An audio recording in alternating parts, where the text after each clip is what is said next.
Good morning all of you. आज के इस वीडियो में हम लोग जानेंगे बहुत ही महत्वपूर्ण टॉपिक नाइट्रोजन साइकिल यानी नाइट्रोजन चक्र। अक्सर एग्जाम में नाइट्रोजन साइकिल बनाने को आता है, तो आइए हम लोग स्टार्ट करें नाइट्रोजन साइकिल। तो यहाँ से स्टार्ट करेंगे। फ्री नाइट्रोजन इन एटमॉस्फेयर, वातावरण में स्वतंत्र अवस्था में 78% नाइट्रोजन गैस पाई जाती है। नाइट्रोजन पौधों और जंतुओं के लिए बहुत ही महत्वपूर्ण होता है।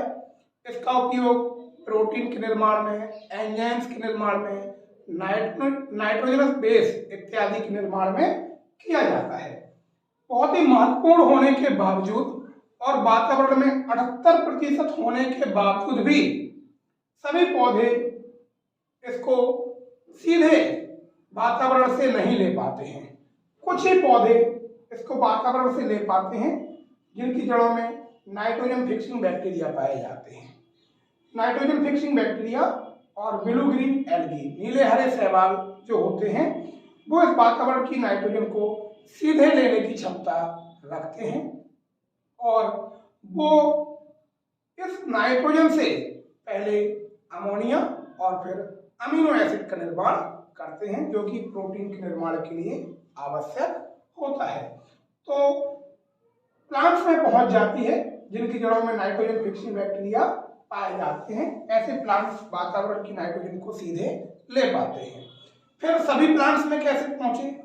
सभी को चाहिए नाइट्रोजन। तो जब वातावरण में क्या होता है, लाइटनिंग की प्रोसेस होती है, वातावरण में लाइटनिंग की प्रक्रिया होती है, बिजली इत्यादि चमकती है, तो वातावरण की 78% नाइट्रोजन में से कुछ नाइट्रोजन नाइट्रेट्स के रूप में मिट्टी में पहुंच जाती है।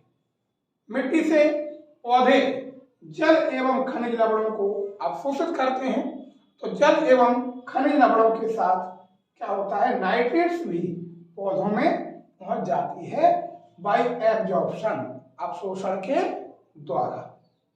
सभी पौधों में अब नाइट्रोजन पहुंच जाती है। पौधे इसका उपयोग प्रोटीन के निर्माण में करते हैं। प्रोटीन सिंथेसिस जब हो जाता है, प्लांट्स में प्रोटीन का निर्माण होता है, तो प्लांट्स का यूज एनिमल्स करते हैं एज अ फूड। प्लांट्स का यूज कौन करता है? एनिमल्स। किस रूप में? भोजन के रूप में, एज अ फूड, भोजन के रूप में एनिमल्स यूज करते हैं। तो वो प्रोटीन कहाँ पर आ जाती है? एनिमल्स में आ जाती है। अब यदि क्या होता है, एनिमल्स की डेथ एंड डिके, एनिमल्स की मृत्यु होती है और उनका अपघटन होता है बाय डिकम्पोजर, अपघटनकर्ता के द्वारा। एनिमल्स की death and decay by decomposer, animals की मृत्यु होती है, अपघटन होता है अपघटन के कर्ता के द्वारा। तो क्या होता है, जब एनिमल्स के बॉडी पार्ट्स टूटते हैं तो अमोनिया और अमोनियम साल्ट्स क्या होते हैं, मिट्टी में फ्री होते हैं। इसके अलावा प्लांट्स की death and decay by decomposer, plants गिर जाते हैं, प्लांट्स के बॉडी पार्ट्स गिर जाते हैं, तो उनकी मृत्यु और अपघटन किसके द्वारा? बाय डिकम्पोजर, अपघटनकर्ता के द्वारा। प्लांट्स की डेथ होती है एंड डिके बाय डिकम्पोजर, तो उनकी बॉडी पार्ट्स भी टूटने से अमोनिया और अमोनियम साल्ट्स क्या होते हैं, मिट्टी में फ्री होते हैं। यह अमोनिया और अमोनियम साल्ट्स क्या होते हैं, मिट्टी के लिए बहुत ही हानिकारक होते हैं, विषैले होते हैं। यदि ये मिट्टी में मिले रहेंगे तो मिट्टी की उर्वरता शक्ति को क्या कर देते हैं, नष्ट कर देते हैं। तो तुरंत ही कुछ बैक्टीरिया, नाइट्रीफाइंग बैक्टीरिया क्या करते हैं, इस अमोनिया और अमोनियम साल्ट्स को कन्वर्ट कर देते हैं नाइट्राइट्स और फिर नाइट्रेट्स में। अमोनिया और अमोनियम साल्ट्स का नाइट्राइट्स और नाइट्रेट्स में बदलने की क्रिया नाइट्रिफिकेशन कहलाती है। और जिन बैक्टीरिया द्वारा ये होती है क्रिया, उन्हें नाइट्रीफाइंग बैक्टीरिया कहा जाता है। तो नाइट्रिफिकेशन बाय नाइट्रीफाइंग बैक्टीरिया, यहाँ भी हम लोग यही लिखेंगे, nitrification by nitrifying bacteria. Clear? तो अमोनिया और अमोनियम साल्ट्स को जो नाइट्रीफाइंग बैक्टीरिया होते हैं वो कन्वर्ट कर देते हैं नाइट्राइट्स और नाइट्रेट्स में। यह क्रिया नाइट्रिफिकेशन या नाइट्रीकरण कहलाती है। अब नाइट्राइट्स और नाइट्रेट्स बनने के बाद क्या होता है, नाइट्राइट्स और नाइट्रेट्स को फिर से कुछ बैक्टीरिया होते हैं जिन्हें डीनाइट्रीफाइंग बैक्टीरिया कहा जाता है, वो इन नाइट्राइट्स और नाइट्रेट्स को पुनः वातावरण की नाइट्रोजन में कन्वर्ट कर देते हैं। क्लियर? तो नाइट्राइट्स और नाइट्रेट्स का फिर से वातावरण की नाइट्रोजन में फ्री होने की क्रिया डीनाइट्रिफिकेशन कहलाती है, विनाइट्रीकरण कहलाती है, और जिन बैक्टीरिया द्वारा ये कंप्लीट होती है उन्हें डीनाइट्रीफाइंग बैक्टीरिया कहा जाता है। Clear? Denitrification by denitrifying bacteria. इस प्रकार से जो नाइट्रोजन होती है फिर से वातावरण में पहुंच जाती है और वातावरण में जो उसका प्रतिशत है वो मेंटेन रहता है।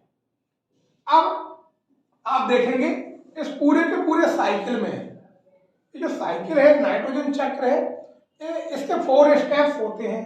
पहला होता है नाइट्रोजन फिक्सेशन। नाइट्रोजन फिक्सेशन क्या होता है, वातावरण की स्वतंत्र नाइट्रोजन जो होती है वो नाइट्रोजन फिक्सिंग बैक्टीरिया और ब्लू ग्रीन एल्गी द्वारा क्या होता है, ब्लू ग्रीन एल्गी द्वारा प्लांट्स में पहुंचता है। क्लियर? जो नाइट्रोजन फिक्सिंग बैक्टीरिया होते हैं और ब्लू ग्रीन एल्गी होते हैं वो सीधे इसको ले पाते हैं। तो ये क्रिया नाइट्रोजन फिक्सेशन कहलाती है। और नाइट्रोजन फिक्सेशन की क्रिया किसके द्वारा होती है, नाइट्रोजन फिक्सिंग बैक्टीरिया और ब्लू ग्रीन एल्गी के द्वारा। इसमें क्या होता है बताया ही है कि वो नाइट्रोजन को पहले अमोनिया में और फिर किसमें कन्वर्ट करते हैं, अमीनो एसिड में, जिसके द्वारा प्रोटीन इत्यादि का निर्माण वो करते हैं। दूसरा प्रोसेस होता है, दूसरा स्टेप जो होता है वो होता है अमोनिफिकेशन या अमोनीकरण। जो प्लांट्स और एनिमल्स होते हैं, प्लांट्स और एनिमल्स की डेथ एंड डिके के बाद, डेथ एंड डिके के बाद क्या होता है, अमोनिया और अमोनियम साल्ट्स बनते हैं। यह क्रिया अमोनीकरण कहलाती है, अमोनिफिकेशन कहलाती है। थर्ड स्टेप होता है नाइट्रिफिकेशन या नाइट्रीकरण। तो अमोनिया और अमोनियम साल्ट्स क्या होते हैं, मिट्टी के लिए हानिकारक होते हैं, तो तुरंत ही अमोनिया और अमोनियम साल्ट्स को नाइट्राइट्स और नाइट्रेट्स में बदल दिया जाता है।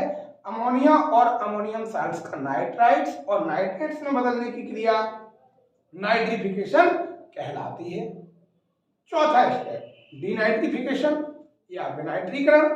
नाइट्राइट्स और नाइट्रेट्स का पुनः वातावरण की नाइट्रोजन में कन्वर्ट होने की क्रिया डीनाइट्रिफिकेशन कहलाती है। और जिन बैक्टीरिया द्वारा यह कंप्लीट होती है उन्हें डीनाइट्रीफाइंग बैक्टीरिया कहा जाता है। तो इस चारों स्टेप में नाइट्रोजन साइकिल क्या होता है, कंप्लीट होता है। इससे रिलेटिव जो बैक्टीरिया हैं इनका डिटेल आपको डिस्क्रिप्शन में मिल जाएगा कि जो कहाँ कौन से बैक्टीरिया काम करते हैं। जैसे नाइट्रोजन फिक्सिंग बैक्टीरिया है, इसमें आपका राइजोबियम आ जाता है, क्लास्ट्रीडियम आ जाता है। ब्लू ग्रीन एल्गी है, इसमें आपके नॉस्टॉक, एनाबीना आ जाते हैं। इसी प्रकार से सारे कहाँ कौन सी प्रोसेस में कौन से बैक्टीरिया काम करते हैं, कौन से नाइट्रीफाइंग बैक्टीरिया है, कौन से डीनाइट्रीफाइंग बैक्टीरिया है, वो सारा डिटेल आपको डिस्क्रिप्शन में मिल जाएगा, वहां से आप चेक कर सकते हैं। तो इसको आप फेयर नोटबुक पर बना लें, प्रोजेक्ट भी इस पर बनाया जा सकता है और बहुत ही महत्वपूर्ण टॉपिक है। जो बात आप बोलते जाते हैं वही आपको इसके डिस्क्रिप्शन में लिखना होता है और निश्चित तौर पर नाइट्रोजन साइकिल आपको ठीक ठीक से समझ में आया होगा। यदि वीडियो आपको अच्छा लगा है तो वीडियो को एक बार लाइक जरूर कर दें। साथ ही साथ यदि आप मेरे चैनल से पहली बार जुड़ रहे हैं तो चैनल को सब्सक्राइब कीजिए, बेल आइकन दबाएं ताकि अगली वीडियो का नोटिफिकेशन आपको समय से प्राप्त हो सके। Okay, thank you.